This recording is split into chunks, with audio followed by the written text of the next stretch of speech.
Good evening বলে তো লাভ নেই, রাত বাজে 11টা 15। তো সবসময় ব্লগে এই সবে জিম টিম শেষ করলাম। এতটাই রাত হয়ে যায় কারণ 8টা সাড়ে 8টা অবধি জিম পুরো ভর্তি থাকে। আজকে তো যখন সাড়ে 8টা বাজে দেখলাম 5 জন। তারপর 9টার সময় অভিষেক আসে, তারপর আমি আবার 10টা নাগাদ আসি। ডিনার করতেও লেট হয়ে যাচ্ছে। তো কিছু জিনিস বলার ছিল সবসময় ব্লগে, তোমরা দেখো যে খুব হ্যাপি, সব কিছু ম্যানেজ করতে পারছি, but it's actually not the real thing.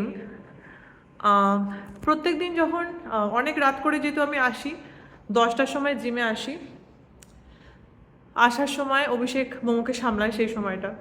আর মোমো কি কাঁদে কি কাঁদে, কারণ সেই সময় ডিনার হয়ে যায়। ওকে যেমন ডিনারটা আগেই করে দিই, অভিষেক যখন জিম করছে তখন ডিনার করে দিয়েছি। এবার ডিনার করে তখন ওর ঘুম পায়, তখন আমাকে খোঁজে। আর সেই সময় আমি জিম করতে আসি, তো তখন অভিষেক ওকে কাঁধে নিয়ে ট্যাপ করে করে ঘুম পাড়িয়ে দেয়। তো আমি যে কি মন নিয়ে বেরোই একটু 1 ঘন্টা জিম করার জন্য, যে কত কিছু স্যাক্রিফাইস করতে হয়। আগে তো ডিনারটা স্যাক্রিফাইস হচ্ছে, ডিনার টাইম অনেক লেট হয়ে যাচ্ছে, তার জন্য রাত 12টা বেজে যাচ্ছে ডিনার করতে করতে। ডাইজেশন এফেক্ট পড়ছে, হজম হতে প্রবলেম হবে এত রাত করে খাবার খেলে, সেই একটা প্রবলেম হচ্ছে। ভাত খেয়ে যে আগে থেকে ভাত খেয়ে থাকবো, ভাত খেয়ে জিম করার কোনো মানে হয় না। যাই হোক, তারপর যখনই 1 কাপ চা নিয়ে বসি, এটা বলার এক্সাম্পল দিচ্ছি, অজস্র এক্সাম্পল আছে, সব তো মাথায় আসে না। রাতে যখন 1 কাপ গ্রিন টি খাই, একদম রাতে যেই বিছানায় এসে বসি, ভাবি 1 কাপ গরম গরম চা খাবো রাতে, চ্যামোমাইল টি, যেটা চ্যামোমাইল না ক্যামোমাইল, আই ডোন্ট নো, চ্যামোমাইলই বলে আই গেস। চ্যামোমাইল বলে না ক্যামোমাইল টি বলে, আই এম নট শিওর। যাই হোক, ওটা একটা রিল্যাক্সিং সুদিং একটা ফুলের চা। এবার সেটা যেই খেতে এসে বসবো ফোনটা চার্জে দিয়ে, মোমো যদি দেখে না আমি খাটে উঠে গেছি না, সঙ্গে সঙ্গে ওকে তখন দুধ খাওয়াতে হয়। আর এমনও হয়েছে 2 চুমুক চা খেয়ে গরম থাকতে থাকতে আমি মোমোকে দুধ খাওয়াতে গিয়ে ঘুমিয়ে পড়ি। সকালে উঠে দেখি সেই চাটা, 1 কাপ চা অ্যাজ ইট ইজ পড়ে আছে, ঠান্ডা জল হয়ে গেছে। আজকে দুপুরেও যেমন, ফর এক্সাম্পল, হিবিস্কাস টি নিয়ে বসলাম, 1 চুমুক না 2 চুমুক দিয়েছি, মোমো কাঁদতে আরম্ভ করলো। ওকে দুধ খাওয়াতে গিয়ে আমার চা, বিকেলবেলা ঘুম থেকে উঠে দেখি চা পুরো ঠান্ডা বরফ, ঠান্ডা জল। প্লাস আমি জাস্ট এগুলো বলছি, মানে ডোন্ট জাজ me for that. I know every mother, every woman goes through this phase of life, and motherhood is not a joke, it's very difficult. Even আমাদের 2জন হেল্প আছে, একজন রান্নার হেল্প, একজন cleaning help, still we are getting no time.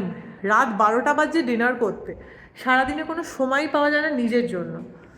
So don't জাজ me, just মনটা হালকা করার জন্য বলছি। এবার যখনই খিদে পায়, প্রচণ্ড খিদে পেয়ে যায়, খেতে বসার চেষ্টা করি বা খেতে বসতে হয়, কোনো সময় মানে ওই মোমোকে আগে খাইয়ে, মোমোকে খাওয়াতে খাওয়াতে আমাকে খেতে হয়। শান্তি করে যে লাস্ট কবে আমি খেয়েছিলাম, যে শান্তি করে আমি আর আমার খাবার সামনে আমি রিল্যাক্স করে করে খাচ্ছি, সেই যে শান্তি করে লাস্ট কবে ডিনার করেছিলাম মনে পড়ে না। ডিনার কেন, লাঞ্চ, ব্রেকফাস্ট, লাঞ্চ, ডিনার, সবসময় মোমোকে খাওয়াতে খাওয়াতে আমি খাচ্ছি, তার একটা তাড়নার মধ্যে থাকছি। তো এইগুলো যে ছোটো ছোটো এক্সাম্পল। কখনোই আমি বা অভিষেক 2জনই ইকুয়ালি ফাইট করছি, আর 2জন মিলে আমরা এতটা ফাইট করেও পেরে উঠি না। কখনো কখনো সবারই টেম্পার লুজ হয়, মাথা গরম হয়ে যায়, হাল ছেড়ে দিই, মনে হয় আর ভাল লাগছে না, পারবো না। তো কী যে ডিফিকাল্ট, মানে এই ছোটো ছোটো এক্সাম্পলগুলো মাথায় আসলো আর কি। চায়েরটা তো মানে প্রচণ্ড সিগনিফিকেন্ট এফেক্ট করে। রোজ সকালে উঠে দেখি 1 কাপ চা খাটের পাশে পড়ে আছে, আমি 2 চুমুক খেয়ে হয়তো ঘুমিয়ে পড়েছি মোমোকে খাওয়াতে গিয়ে। আর হচ্ছে যখনই খেতে বসবো, মোমোকে আগে খাওয়াতে হবে, বা মোমোকে খাওয়াতে খাওয়াতে যদি আমি খাই, আমি তো শান্তি করে খেতে পারি না। ওকে খাওয়াতে খাওয়াতে 2বার খেলো, 3বার এবার মুখ দিয়ে ফেলে দিল, তখন মাথাটা গরম হয়ে যায়, একদম প্যানিক হয়ে যায় যে কেন খেলো না, ফেলে দিল। ওকে ভোলাতে হয়, বা টিভিতে কিছু একটা দেখছি চ্যানেল চেঞ্জ করতে বলে, কার্টুন পছন্দ না হলে সঙ্গে সঙ্গে। এত কিছু করতে করতে কি খাওয়া যায়? এক হাতে টিভিতে রিমোট দিয়ে চ্যানেল চেঞ্জ করছি, এক হাতে ওকে খাওয়াচ্ছি, আমি শান্তি করে কীভাবে খাবো? So it's just that. আরও কত কিছু বলার আছে, এক্সাম্পলস আছে, এখন আপাতত মাথায় আসছে না। তো ইয়েস, আজকে এটা না বললেই নয়, মানে সবসময় ব্লগে দেখো যে we are managing it well, আমরা দারুণ ম্যানেজ করছি মোমোকে, আমি আর অভিষেক খুব ভালো করে সব কিছু সামলাচ্ছি। This is not the real picture. In reality we need help man, we need help, even more help. দুইজন হেল্প আছে, বাট তাও সকাল সকাল ঘুম থেকে উঠলেই ঘুম চোখ খুলে বলা যে কি হবে আজকে, রান্না করতে হবে, সেটাও একটা বিশাল বড় চ্যালেঞ্জ। কারণ ঘুমাতে ঘুমাতে সারা রাতে ডিস্টার্ব স্লিপ হয়, মোমো দুধ খায়, এই হয় সেই হয়। যাই হোক, ঠিক করে টানা যে ঘুমটা, ভোরবেলার দিকে একটা ঘুম পায়, 8টা নাগাদ 7টা নাগাদ ডিপ ঘুম পায়, সেই ঘুমটা যেই পাবে, ভোর 6টায় বেল বাজে, লিশিয়াস আসে। আগের দিন রাতে আমাকে বাজার করে শুতে হয় লিশিয়াসে, পরের দিন চিকেন হবে না মাছ হবে, আগের দিন রাতে অর্ডার করে শুই, পরের দিন ভোর 6টায় চলে আসে লিশিয়াস, বেল বাজায়, ফোন করে, তারপর ব্লিঙ্কিটে বাজার আনানো থাকে, ব্যাগে অ্যাড করা থাকে, 9টার আগে যাতে সব চলে আসে, বাজার টাজার, মাছ মাংস ডিম। সো ইয়েস, আর কি বলবো, অনেকটাই রাত হয়েছে। তো that's the real picture man, and I hope everybody of us is going through there hardships of life. তার সাথে কাজ তো আছেই, কাজ, ওয়ার্ক লাইফ ব্যালেন্স তো একদম ধাজ্জিয়া উড়ে গেছে যাকে বলে, কোনো কিছু ব্যালেন্স কিচ্ছু হয় না। ওয়ার্ক লাইফ ব্যালেন্স করা it's not possible, this the reality, it's not possible. Manage করতে পারো, 2 দিন খুব ভালো ম্যানেজ হলে 3 দিনের দিন থেকে everything will crash down. So any how, good night. যাই হোক, জিমে আজকে অনেক কিছু বলে ফেললাম, তাই মনে পড়ছিল ছোটোবেলার, একদম ছোটোবেলারও না, মানে কলেজ যাচ্ছি, পিএইচডি করছি, সেই সময়ের কথা, মানে একদম রিসেন্টই, মানে ডাউন দ্য লেন 4-5 বছর আগের কথা, ইভেন তারও মানে 3-4 বছর আগের কথা। ছোট্টবেলা থেকেই সব কিছু হাতের সামনে পেতাম। ঘুম থেকে উঠেই সকালের প্রোটিন শেকটা বাবা রেডি করে রাখতো, তো জাস্ট ঘুম চোখ খুলে উঠেই 1 কাপ, মানে আলাদা আলাদা কাপে, ভাইয়ের আলাদা কাপ, আমার আলাদা কাপ, সকালে উঠেই প্রোটিন শেক রেডি, ফল টল কেটে সব রেডি করে রাখতো। খাওয়ার বেড়ে মা যখন ডাকতো, বুড়বুড়ি খেতে আয়, বুড়বুড়ি খেতে আয়, নাড়ুগোপাল খেতে আয়, ভুদু বাবা খেতে আয়, এবার যখন খেতে ডাকতো বিরক্ত ফিল করতাম যে বাবারে আবার খেতে ডাকছে, এখন উঠে গিয়ে খেতে হবে, মানে তখন উঠে গিয়ে খাওয়াটা ওয়াজ আ কাজ, আর এখন নিজেকেই নিয়ে খেতে হয়। কিভাবে খাই সেটা আমিই জানি, অভিষেকও জানে।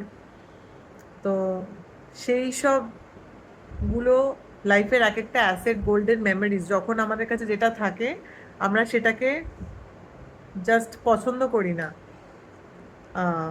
কারেন্টলিও হয়তো আমি তাই করছি, মানে জানি না, মানে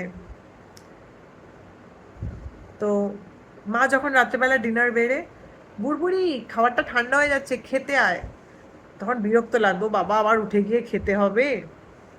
সকালে উঠলেই বাবা, মনা প্রোটিন শেক রেডি, বাবু প্রোটিন শেক রেডি, ফল কাটা আছে খেয়ে নিবি,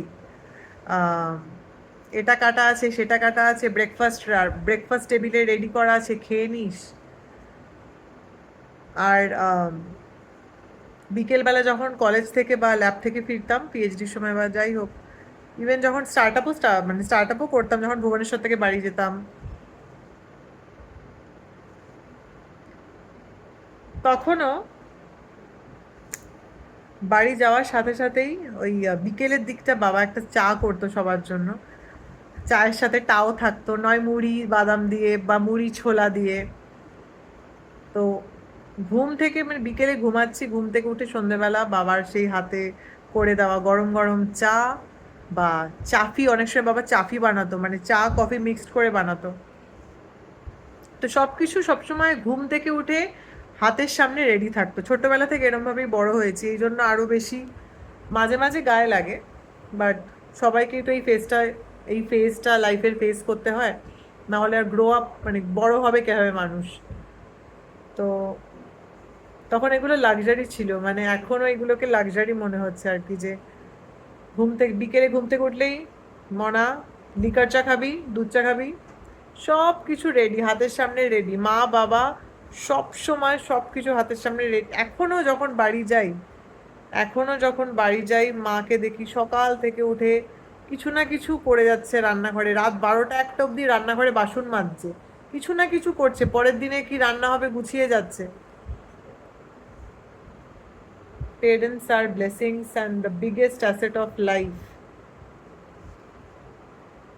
বিগেস্ট অ্যাসেট অফ লাইফ, এর থেকে বড় অ্যাসেট আর হতে পারে না।